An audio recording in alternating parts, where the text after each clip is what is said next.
Bueno, queridas hermanas y hermanos, les vuelvo a saludar en el Señor. La paz del Señor sea para cada uno de ustedes. Hoy vamos a meditar en un tema que yo considero que es bien importante porque se refiere a la compañía de Dios en las buenas y en las malas, ¿cierto? A que a veces nosotros nos sentimos solos, como que nos sumergimos en la rutina, ¿cierto? A veces las depresiones y a veces vemos que no avanzamos como personas, como cristianos, como familia, en fin. O sea, ¿no han sentido ese sentimiento a veces ustedes? De que seguimos ahí dando vueltas y no hay nada nuevo, ¿ah? No hay nada nuevo. Y a veces nos sentimos fracasados y con sentimientos de culpa, porque ni siquiera en el Evangelio avanzamos a veces. Y no es porque nos falte empeño, sino que a veces le ponemos empeño en predicar, dar buen testimonio, entregar esas lindas tarjetitas que hace la hermana María o que lo hace Ivoncita, ustedes, ¿no? Y vamos y hacemos esfuerzo. Y por ahí uno que otro estudio bíblico, pero como esos estudiantes que estudian la Biblia como de mala gana, como obligados, ¿se han dado cuenta? Y hacen el estudio con mucho esfuerzo, y cuando terminan se olvidan y no se bautizan, no se entregan al Señor. Y seguimos con la misma rutina, ¿cierto? Y uno dice, ¿ah? Uno se hace un autoanálisis y dice, no estaré yo fallando. ¿Cómo no he ganado ni una almita? ¿Y cómo me ha ido tan mal? Pues ¿cómo nos va tan mal en la iglesia? ¿O estaremos mal como iglesia? ¿O estaremos todos en pecado? ¿O será el pastor que está en pecado? ¿O uno de nosotros? Y sacamos conclusiones, ¿o no? Y esto no lo digo a nivel de esta iglesia, a nivel de todas las iglesias cristianas pasa eso y pasan esos cuestionamientos. Entonces yo he analizado en la Biblia muchos ejemplos, hay varios ejemplos de situaciones que se han dado así, ¿ya? Y no es porque las personas sean malas, porque hayan cometido pecado en algunos casos, ni mucho menos, ¿ya? Porque, por ejemplo, me puse a pensar y a estudiar un poco la otra vez la misión de evangelismo que tuvo Noé. Noé, si se dan cuenta ustedes, independientemente de que el Señor le dio la instrucción de predicar el evangelio, porque pronto iba a venir un diluvio, el Señor le dio un plazo a Moisés de predicación de 150 años, dice la Biblia, ¿ya? Pero la verdad las cosas es que fue mucho más porque antes de los 150 años ya los otros patriarcas ya estaban predicando ya. Entonces fueron más de 150 años porque, por ejemplo, dice la Biblia que Enoc caminó con Dios y Dios lo arrebató porque era una persona justa y porque caminó con Dios.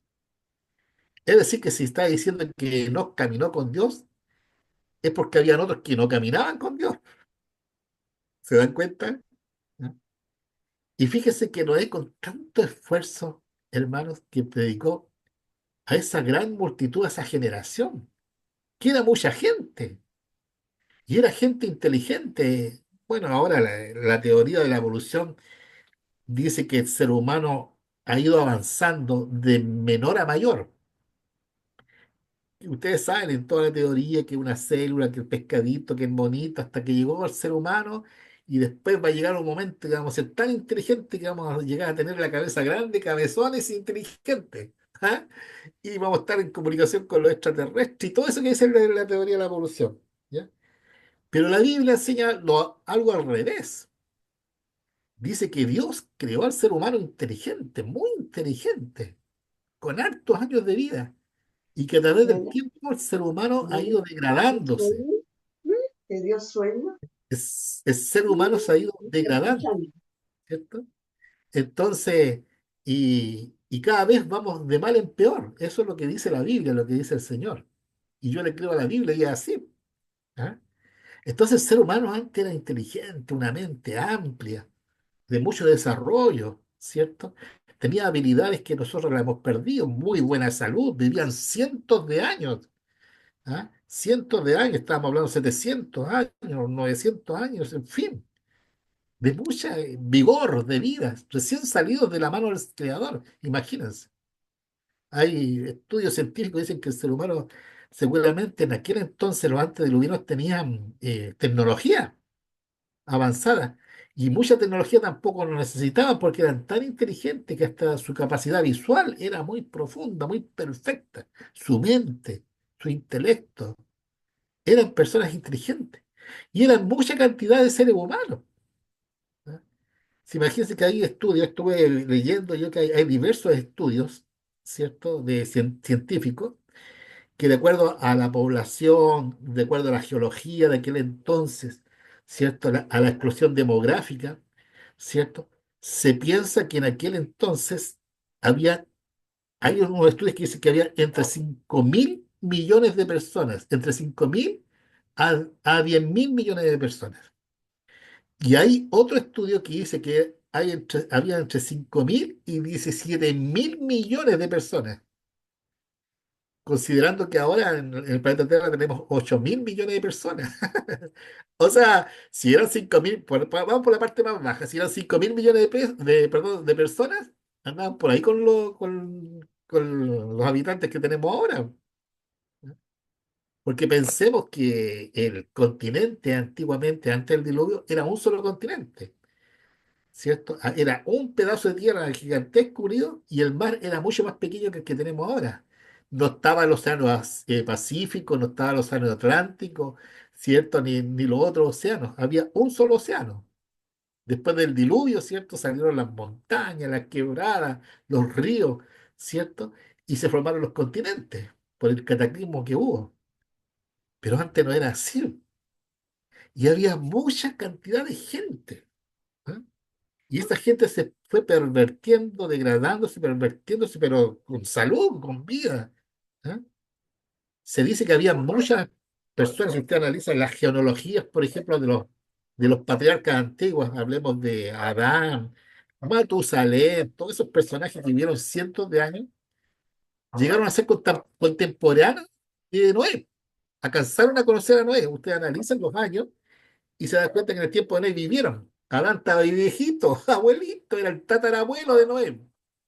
Bueno, murió de muerte natural entre comillas, porque eran cientos de años. ¿Ah? Y los otros personajes también, pues. Matusalén también era contemporáneo de Noé. Y tanta gente. Y Noé predicó a toda esa gente. Yo me imagino que la gente le ayudaba por aquí, por allá, para hacer el arca. ¿Y saben cuántas personas ganó el evangelista Noé? 8 personas. Una persona que analiza, un teólogo que analiza los pros y los contras, diría, pucha, Noé tuvo una predicación del evangelio fracasada, porque toda esa cantidad de gente, 8 personas que sí consistía en él, su señora, sus 3 hijos y sus 3 nueras, y los hermanos de Noé, y los tíos de Noé, y los de los otros habitantes, fue científicamente un predicador fracasado. Si se dan cuenta, si lo analizamos así fríamente, fue un fracaso. Y yo creo que Noé se sintió fracasado, así como nosotros a veces nos sentimos fracasados. Y Noé tiene que haberse cuestionado hasta que el Señor le dijo, mira, entra tú y tu familia al arca porque yo voy a cerrar la puerta. Y se terminó. Y era mucha la maldad ya, la violencia, el derramamiento de sangre. Hasta las especies de animales se transformaron en carnívoros, en devoradores, depredadores, sanguinarios. Ya se había transformado toda la naturaleza en algo totalmente revelado en contra de Dios. ¿Ah? Entonces, imagínense, mis queridos hermanos, qué sentimiento habrá sentido Noé. Y si nosotros lo analizamos, es más o menos el mismo sentimiento que tenemos nosotros a veces. Hay más historias de personas fracasadas. Está también la historia de Abraham, porque Abraham también era un hombre de fe, y ya estamos bien. La Biblia dice que fue un hombre de fe, fue el padre de la fe. ¿Ah? Está ahí entre la lista de los héroes de la fe, ¿ya? Pero Noé también, a veces por obedecer a su señora, cayó en grandes problemas. y también familiarmente se sintió fracasado, porque su señora lo instó a dudar, ¿cierto? Y a cometer ese pecado de meterse con Agar, con la sierva, y ahí, hermano, se distorsionó todo el plan que Dios tenía. Y muchas cosas más que la mujer influyó ahí. Menos mal que cuando tuvo que obedecer al Señor de llevar al hijo a sacrificio, no le dijo a su señora, fue solito. ¿Ah? Si ustedes se fijan, no le contó a nadie. Solamente la señora cuando le dijo, ¿dónde van? No, si vamos a volver, le dijo, vamos a volver. ¿Ah? Nada más, no se limitó a eso. Y los hijos de Abraham y los nietos de Abraham, ¿cómo fracasaron, hermanos? Fue un desastre. Ahí quizás que fue el orgullo, la preferencia entre los hijos, ¿cierto? En el caso de Isaac, ¿cierto? Que también tenían ahí a sus hijos, a Jacob, ¿cierto? El caso de Jacob, de Saúl, hubo un problema ahí familiar grande que se distorsionó todo lo que Dios quería. Entonces, al final, si ustedes se dan cuenta, un fracaso total también. Aunque ellos ahí, especialmente Jacob, en la duda, en la angustia, el Señor se le apareció a través de un ángel en varias ocasiones y le dijo, no, no te preocupes si yo estoy contigo en esa desgracia. ¿Eh? Hermanos, y así tantos ejemplos hay en la Sagrada Escritura. En el caso de Lot, ¿se acuerdan de Lot?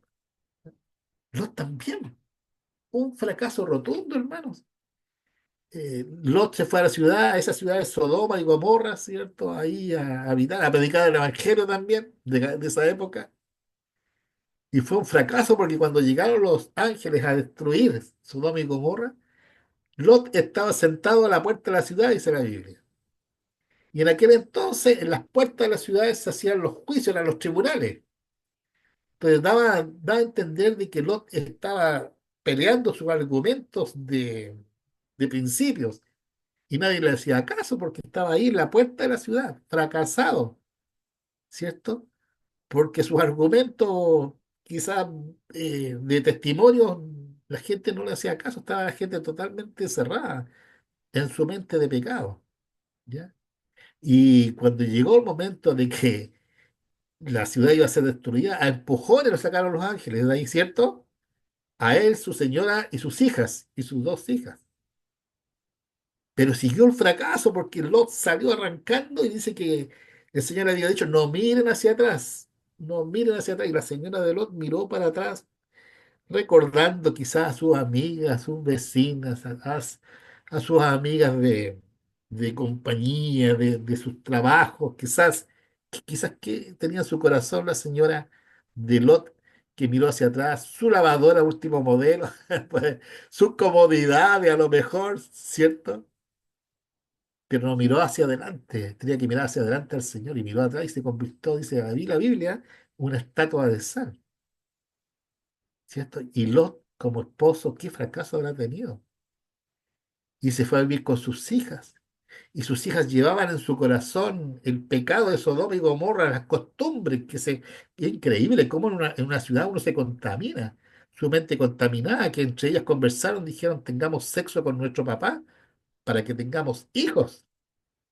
Y tuvieron sexo, el pecado de incesto con su papá, y de ahí nacieron los moabitas, gente perversa, inmorales totalmente, igual como el hijo de Noé, ¿cierto? Cam, que también Noé tenía Cam, perdón, tenía la tendencia de la inmoralidad, de reírse de las cosas sexuales, que se ve mucho ahora, y para el Señor eso es pecado, y para Noé también fue pecado, y Cam fue maldecido. Y de esas generaciones de Cam salieron los canaanitas, los filisteos, toda esa gente, que era gente perversa. ¿Ah? Entonces, mis hermanos, fracaso tras fracaso. Es decir, que el único que se salvó fue Lot. No se salvó la ciudad, ninguna de las ciudades de la llanura, ni Sodoma, ni Gomorra, ni su familia. Si yo estuviera en el lugar de Lot, estaría llorando amargamente porque toda mi familia se salvó. Nadie, toda la familia se perdió, nadie se salvó. como debe haber llorado Noé. Yo imagino que Noé debe haber llorado en el arca, dentro del arca. Y así con tantas personas, hermanos, con tantos ejemplos bíblicos que hay, ¿cierto? Donde se ve fracaso tras fracaso, mis queridos hermanos. Fracaso tras fracaso. Y vamos a otro que es, yo creo que el más importante, el del Señor Jesús. ¿Ustedes se han dado cuenta, se han puesto a pensar todo el ministerio que tuvo el Señor Jesús para salvar a la humanidad? Todo lo que hizo, que nosotros lo tenemos bien claro, pero es mucho más de lo que tenemos claro, es mucho más profundo, el sufrimiento que tuvo, el esfuerzo. Se levantaba de amanecía cuando aún estaba oscuro para orar, para suplicar a su Padre y manteniendo los principios, los valores, siendo una persona íntegra. Y por su integridad, por sus principios, por sus valores, por su lealtad, por su verdad, lo mataron. Entonces ahora, si nosotros lo vemos fríamente, fracasó en ese sentido. Incluso la otra vez, el año antepasado, el Papa hizo una declaración de que había sido un fracaso, que fue bien cuestionado ahí en las redes sociales, esa definición.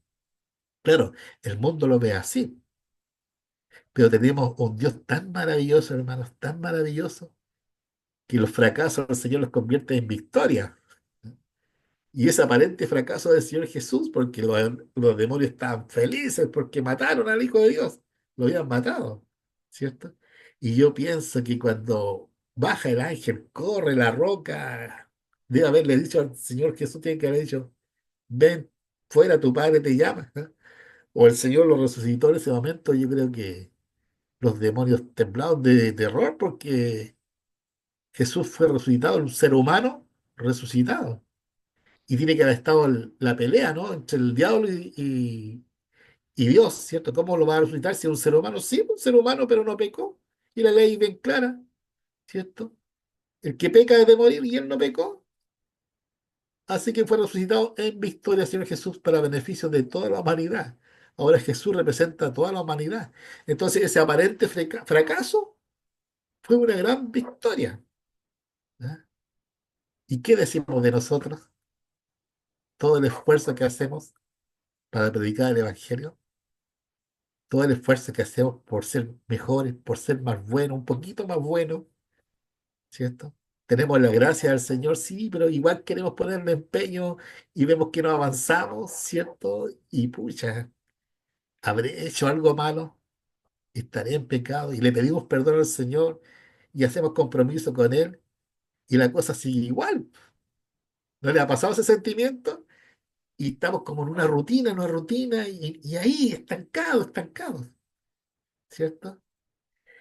Fíjese que en la Biblia hay un relato en el libro de Número, me gustaría que lo buscaran ahí. No vamos a leer como el sábado pasado que habíamos leído, ¿se acuerda? Estábamos buscando el libro de Lázaro 15:28. No, ahora vamos a buscar el libro de Números capítulo 17. ¿Ya? Miren, lo voy a leer así en forma rápida y con esto vamos a concluir. Luego habló Jehová a Moisés diciendo, habla a los hijos de Israel y tomas de ellos una vara por cada casa de los padres, de todos los príncipes de ellos, 12 varas conforme a la casa de sus padres, y escribirás el nombre de cada uno sobre su vara. ¿Qué había pasado? El contexto acá. El contexto era que el pueblo de Israel estaba viviendo una rutina tras rutina, igual como nosotros, ¿cierto? Pero era tanto la rutina que ellos no alcanzaban a darse cuenta de las bendiciones que ellos habían tenido. Los libros o los capítulos anteriores nos dicen que ellos se habían rebelado contra el Señor. Incluso llegó un momento en que María, la hermana de Moisés, se rebeló contra Moisés.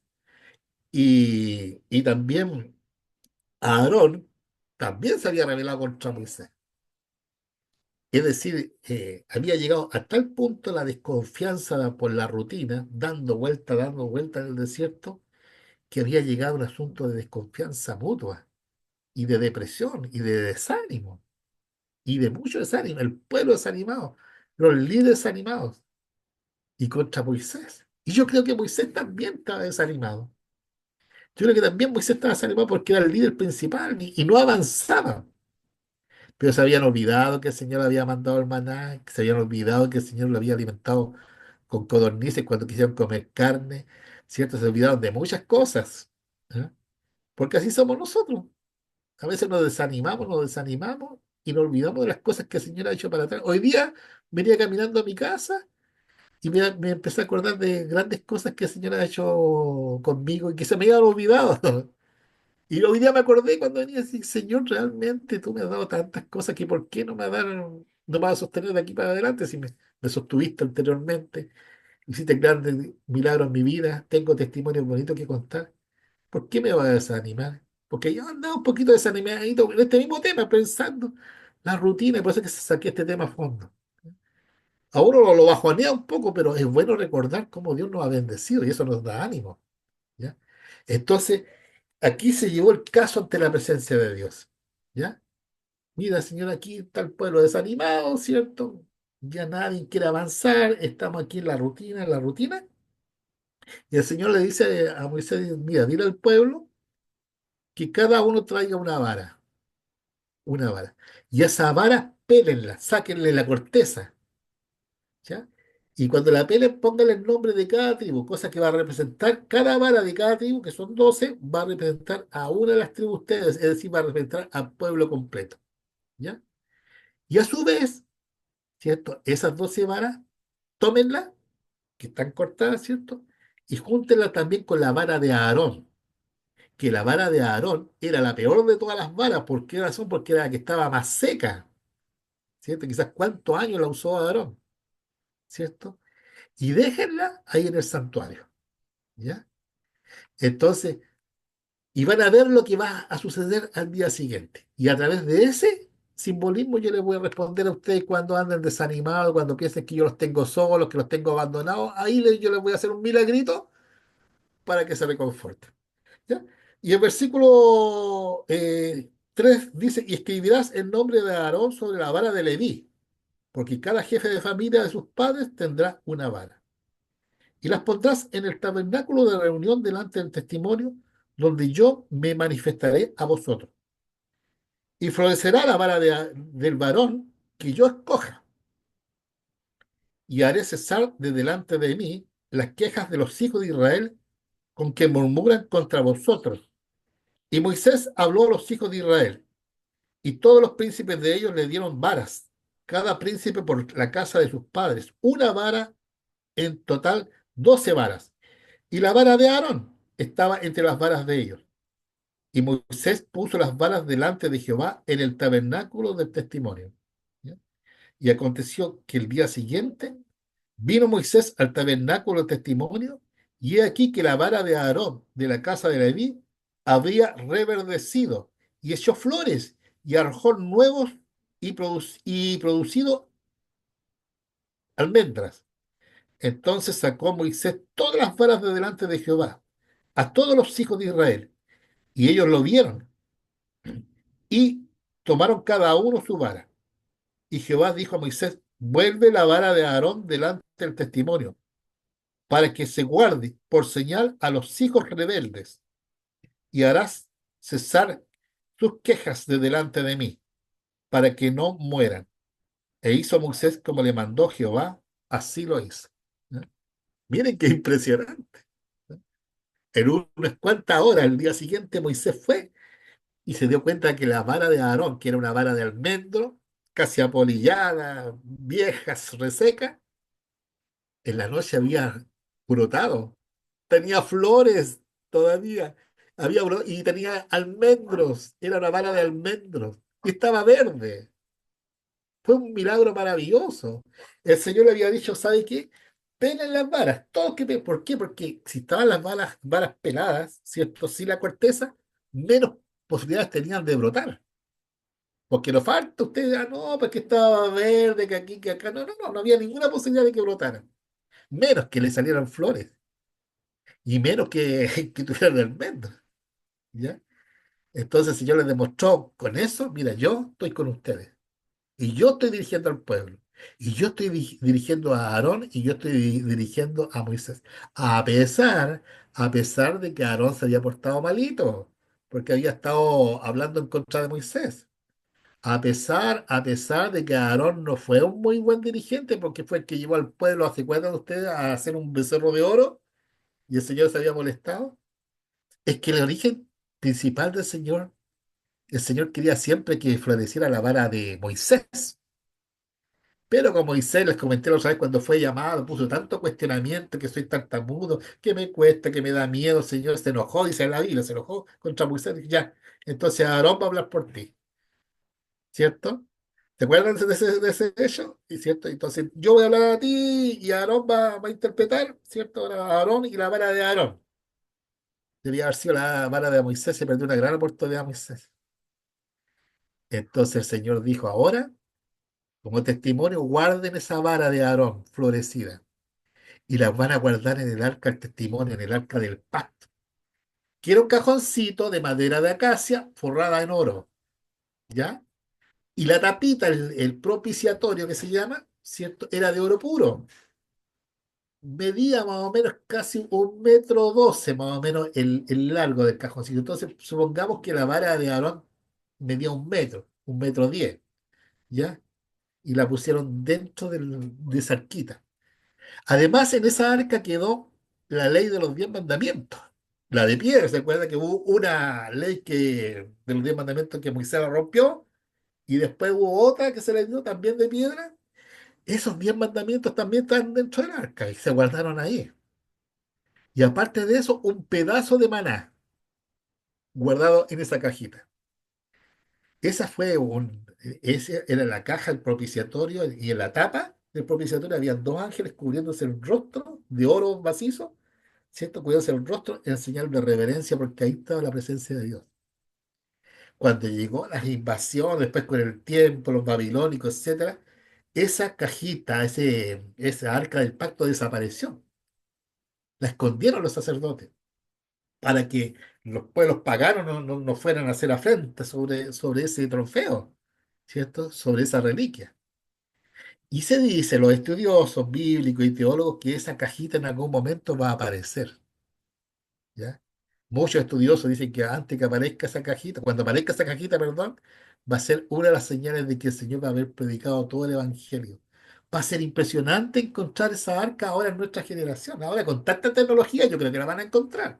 Unos dicen que está en Etiopía, otros dicen que está escondida ahí mismo en Jerusalén, otros dicen que está ahí donde fue donde está el monte La Calavera, donde fue Cristo crucificado, ahí está enterrado, pero los arqueólogos no han podido hacer nada porque ahí hay diversidades de intereses, católicos, musulmanes, ciertos judíos que no se ponen de acuerdo para autorizar excavar ahí, pero la caja yo creo personalmente que va a aparecer.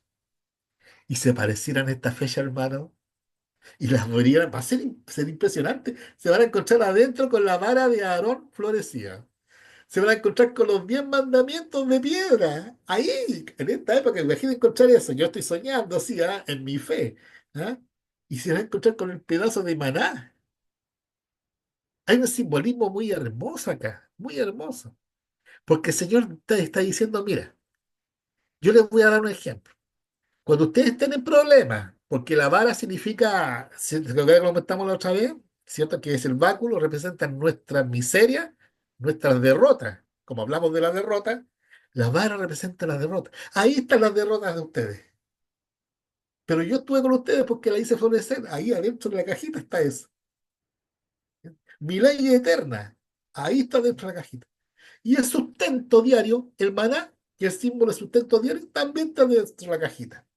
Es decir, el Señor con esa simbología nos está diciendo, de toda la época, cabezas duras, de toda la época, yo he mantenido mi ley por la eternidad, he mantenido el sustento diario a ustedes, pancito, y también he estado con ustedes en sus flaquezas, en sus debilidades, en sus errores. Estoy con ustedes. Y ese va a ser testimonio ahora que vamos a encontrar nosotros, que el Señor siempre estuvo con ustedes. A mí me gusta esa simbología, ¿eh? Me gusta mucho. El Señor nos tiene asegurado el pancito, ¿cierto? Su ley eterna, que es amor, ¿cierto? Eso no va a fallar nunca, por siempre, por la eternidad tenemos asegurado esas dos cosas. Y también que Él va a estar con nosotros en nuestras flaquezas, en nuestras debilidades, en nuestras dudas, en nuestras angustias. Ahí está con nosotros. Yo estoy con ustedes. Mis hermanos, es mi deseo de que atesoremos nosotros esta enseñanza, que no nos desanimemos, porque el Señor ha prometido a través de esa simbología que en todas las circunstancias de nuestra vida está y estará con nosotros y no nos va a abandonar. Va a ser algo maravilloso cuando descubran esa arca del pacto. Va a ser algo maravilloso. A lo mejor es que no hemos logrado grandes cosas. Pensemos en esos personajes que no lograron grandes cosas, pero para el Señor fueron victoriosos. Entonces nosotros tengamos fe de que como nos está yendo, bien o mal, somos victoriosos en Cristo, porque somos hijos y embajadores del cielo. Que esta sea una esperanza que esté en sus corazones hoy día y por toda la eternidad, en sus vidas, en sus familiares. Oremos harto para que ellos, nuestros amigos, nuestras amistades, hermanos, nuestros familiares, en fin, tomen el conocimiento de estas cosas espirituales tan hermosas para que podamos encontrarnos muy pronto en la segunda venida de Cristo con nuestros seres queridos en salvación. Muchas gracias por haber escuchado esta oportunidad. Que el Señor les bendiga.